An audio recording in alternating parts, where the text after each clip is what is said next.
Hey, it's Mark Ferguson with Invest for More, and it was a busy day at the little laundromat today. I had to park all the way down the street to find a spot. If I was in one of my other cars, I could park up here next to the laundromat, but that bump is a little bit too big for the Diablo and it's a little too low, so we'll try and stop from destroying the spoiler anymore for the time being. The laundromat's been doing better and better, and there were quite a few people in here while I was doing my thing here, and it's very dirty again, so dirty. So that's sometimes a good sign. Sometimes means a lot of people have been using it. Sometimes I feel like it's just one person who trashes this place over and over again. But nothing seems to be super broken. There might have been some small leaks, or could have just been some people having really wet laundry on the floor that makes the floor so dirty. So we'll see what it looks like in here in our change machine. And we also made some repairs to the car wash, so we'll talk about that and show you what we did. Spoiler alert, is probably not what some people wanted us to do, but let's see.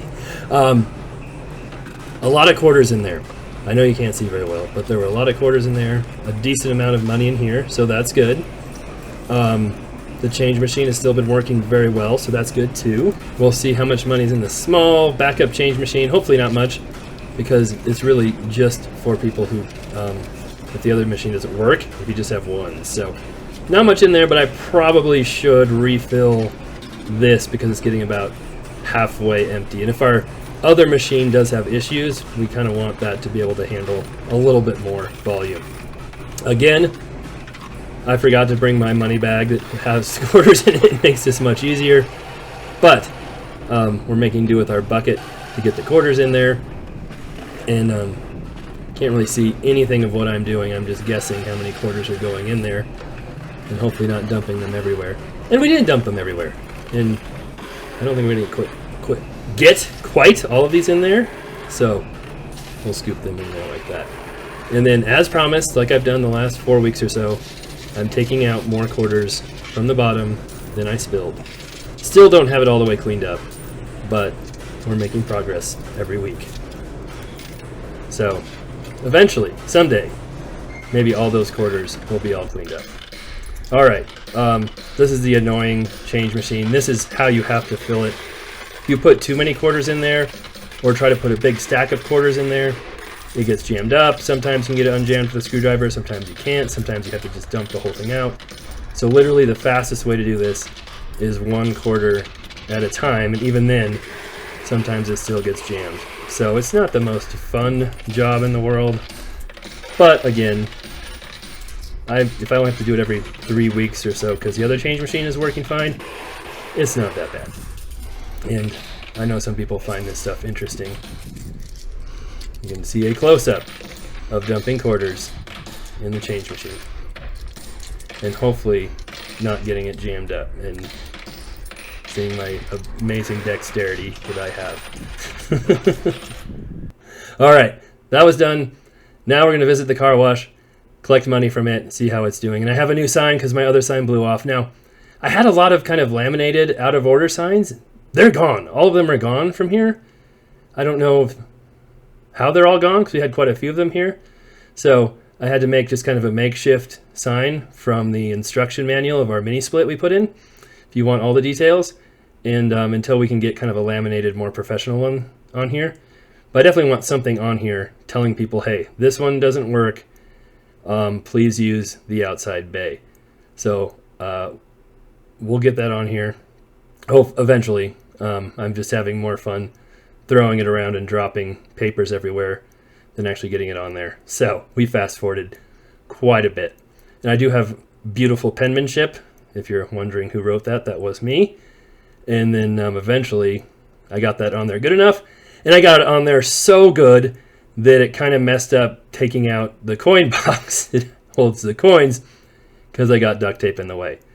So, but eventually we got that open, and we'll see how many quarters are in here. So the car wash has been doing fairly decent. Nothing crazy. It's the only manual car wash in town. The town is only 1,500 people. So, you know, it's not crazy huge population. So yeah, we kind of got that open.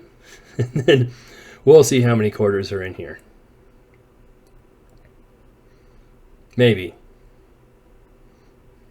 If I use the right key.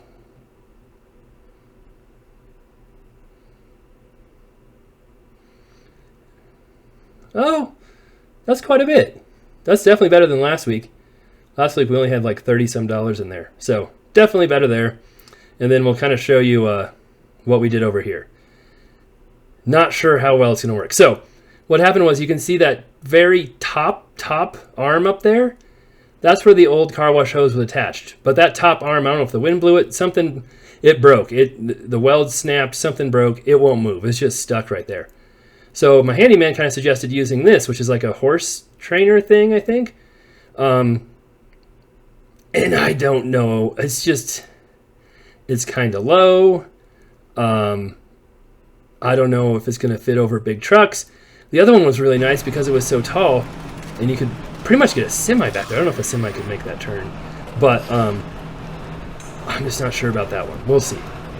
We did also put new hoses running all the way from the water room out to there for both car washes. So those were very old, kept leaking, kept getting patched. So ran all new hoses, so that's nice. And eventually, if we ever get that other bay working, then yeah, it's got new hoses now. But we had to poach the nozzle from that bay for the outside bay, because that nozzle has broken like 3 times this year. So we had, or maybe just twice, but we had extra parts for it, put that on there, and like 2 weeks later it broke again. So kind of frustrating. Anyway,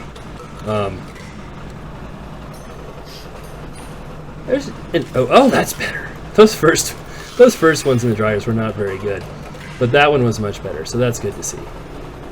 You just never know on these dryers. That's really good for a bottom one. So if people just wanted to use these front ones today, not bad. So based on those last couple boxes, I think we'll do a little better than last week, but we'll see. We'll have the sales chart and show you what we ended up getting. And of course, it'll be interesting to see what our, oh yeah, sorry, ignore that, car wash injury. I talked, last week at the other laundromat, I popped the Mountain Dew that sprayed all over my face and everywhere, and because apparently they make vending machines very sharp everywhere. And it's not just the pop vending machine, it's the candy machine, it's the soap machine, and the car wash is sharp everywhere as well. So I don't know what it is about laundromats and vending machines and everything, but their goal is not to make them safe for the operators. Their goal is to try to attack the operators. It's not a big deal.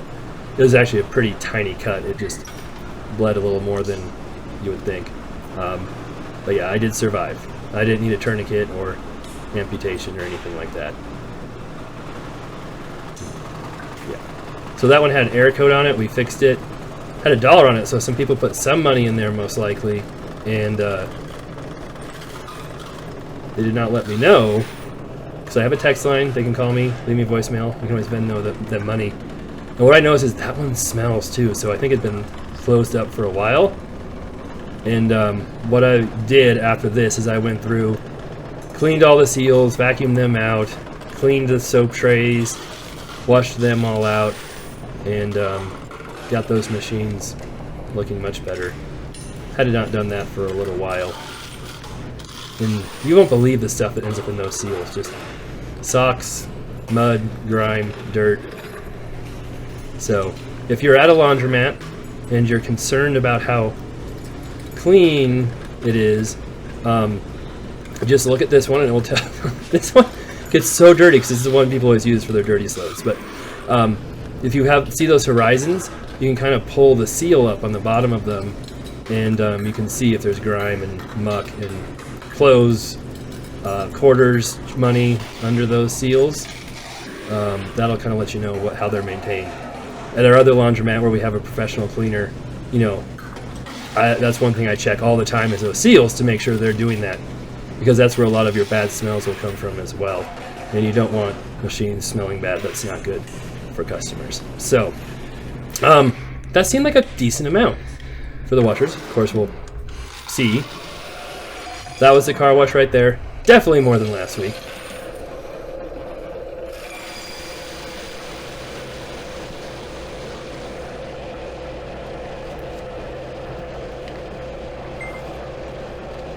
And last week we had 30 some dollars, I think. That's like 76 something. So way, way, way better. This is the dryer.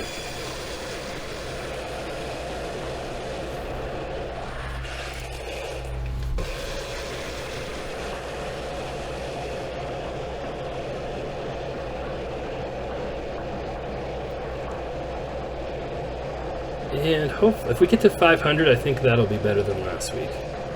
Can't remember exactly what we had last week. Well, close. Okay. We'll put that on the chart and see what we have. Of course, we've got the top load washers.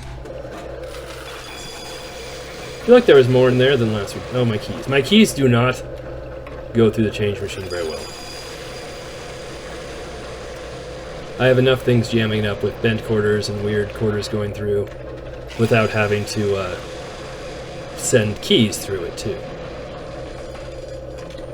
That was a 1965 quarter.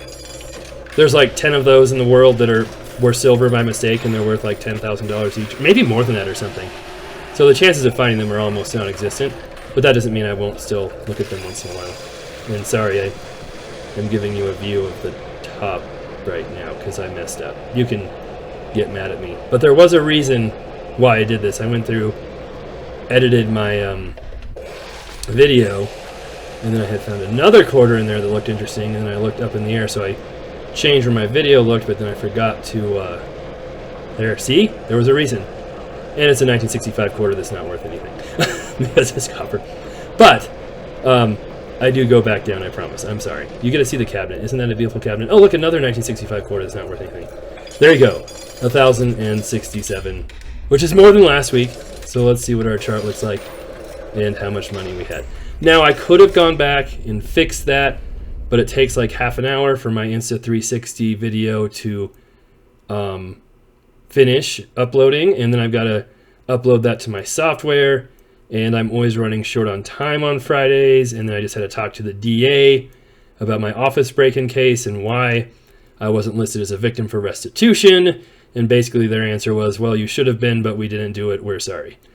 And that's about all they would say. So, I did get good news on that, though. I had found the guy who did it, and it said he's getting 4 years and could be out in probation in 1. They said that is not correct. They said he's facing a minimum of 20-some years in prison. So that did make me feel a little better. He stole like 30 cars, broke into 15 offices, stole tons of identities. They said they had like 200 different charges against him or something. So anyway, here is a sales chart. As you can see, it kind of went back to June of 2023. Gosh, it's almost been 2 years of having this laundromat. And then this is June of 2024, about a year ago. And it was doing better and better. We had a really rough winter between 23 and 24. You can see one of those days made like $150 for everything. That was not good. But we've been doing better. And so now we're coming up to the end of the year. And we did add more machines. We rearranged them. We put bases on them. We added more dryers. So we did do quite a few things to make sales go up as well. We didn't just, sit back and twiddle our thumbs and hope sales went up. We did take some proactive actions to do that. And you can see we kept breaking records and then having really up and down weeks. But as we get closer, look at that beautiful record right there. And then, yeah, we've been doing, except for that little guy, ignore that little guy. We've been doing pretty good over there. And a little more consistent, maybe, except for that 1 week of having good weeks. So this is 466, which is a good week all around. Good dryer week, good washer week, good car wash week. Technically, I was supposed to check the vacuum, but I didn't do it. I was being lazy. So next week we'll do that. See what's in there. It'll be probably a whopping $12 or something. But overall, good week at the laundromat. I will survive my injuries. It's much cleaner now than it was before. And then, yeah, hopefully things keep running smoothly. It is still for sale. Haven't had too much action on it lately, but still get showings and inquiries on it. And if it does sell, great. If it doesn't, I'm still okay going over there. But I was thinking it would be nice to free up some of my time to do some of the other stuff, because we got a lot of other things going on right now. I'm buying 3 more properties in the next 2 or 3 weeks, I think. I guess I'm a glutton for punishment. All right, thanks for watching. Let me know what you think. We'll be back with many more videos, and tomorrow's big laundromat video soon.